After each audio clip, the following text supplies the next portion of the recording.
and Tango Makes Three by Justin Richardson and Peter Parnell, illustrated by Henry Cole. And Tango Makes Three.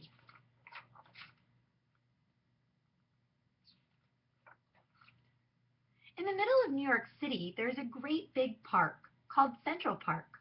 Children love to play there. It has a toy boat pond where they can sail their boats. It has a carousel to ride on in the summer and an ice rink to skate on in the winter. Best of all, it has its very own zoo. Every day, families of all kinds go to visit the animals that live there. But children and their parents aren't the only families at the zoo. The animals make families of their own.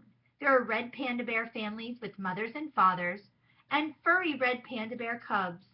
There are monkey dads and monkey moms raising noisy monkey babies. There are toad families and toucan families and cotton-topped tamarin families too. And in the penguin house, there are penguin families. Every year at the very same time, the girl penguins start noticing the boy penguins, and the boy penguins start noticing the girls.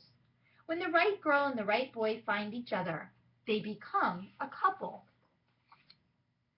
Two penguins in the penguin house were a little bit different. One was named Roy and the other was named Silo.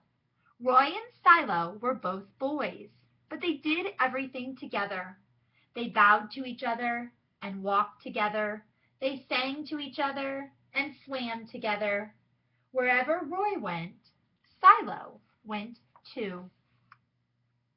They didn't spend much time with the girl penguins, and the girl penguins didn't spend much time with them. Instead, Roy and Silo wound their necks around each other.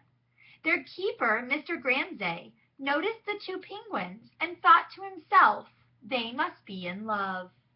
Roy and Silo watched how the other penguins made a home.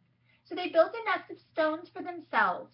Every night, Roy and Silo slept there together, just like the other penguin couples. And every morning, Roy and Silo woke up together. But one day, Roy and Silo saw that the other couples could do something they could not. The mama penguin would lay an egg. She and the papa penguin would take turns keeping the egg warm until finally it would hatch. And then there would be a baby penguin. Roy and Silo had no egg to sit on and keep warm. They had no baby chick to feed and cuddle and love. Their nest was nice, but it was a little empty. One day, Roy found something that looked like what the other penguins were hatching, and he brought it to their nest. It was only a rock, but Silo carefully sat on it, and sat, and sat. When Silo got sleepy, he slept, and when Silo was done sleeping and sitting, he swam, and Roy sat. Day after day, Silo and Roy sat on the rock, but nothing happened. Then Mr. Gramsay got an idea. He found an egg that needed to be cared for, and he brought it to Roy and Silo's nest.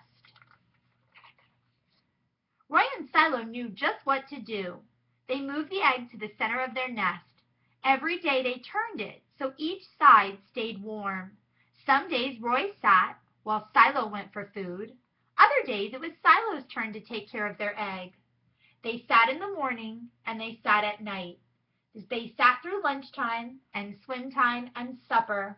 They sat at the beginning of the month and they sat at the end of the month. And they sat all of the days in between.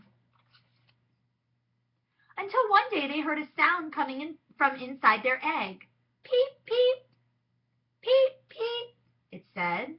Roy and Silo called back. Squawk, squawk. Peep, peep, answered the egg. Suddenly, a tiny hole appeared in the egg's shell. And then, crack! Out came their very own baby.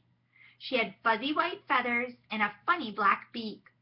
Now Roy and Silo were fathers. We'll call her Tango, Mr. Gramsay decided, because it takes two to make a tango.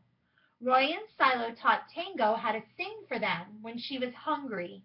They fed her food from their beaks. They snuggled her in their nest at night. Tango was the very first penguin in the zoo to have two daddies. Soon Tango grew strong enough to leave the nest. Roy and Silo took her for a swim, just like all the other penguin families. And all the children who came to the zoo could see Tango and her two fathers playing in the penguin house with the other penguins. "Hooray, Roy! Hooray, Silo! Welcome, Tango!" they cheered. At night, the three penguins returned to their nest.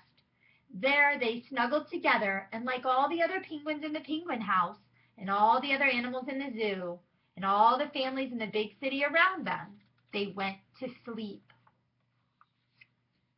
Author's note: all of the events in this story are true.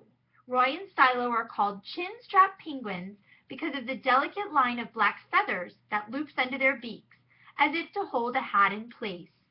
After years of living side by side in the Central Park Zoo, they discovered each other in 1998, and they have been a couple ever since. Tango, their only chick, was born from an egg laid by another penguin couple named Betty and Porky. That couple had often hatched their own eggs, but they had never been able to care for more than one at a time.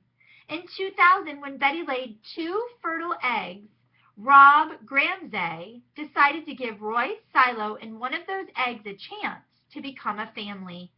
If you go to the Central Park Zoo, you can see Tango and her parents splashing about in the penguin house along with their friends, including Nipper, Squawk, Charlie, Wasabi, and Pee-wee. There are 42 chin-strap penguins in the Central Park Zoo and over 10 million chin-strap penguins in the world. But there is only one Tango.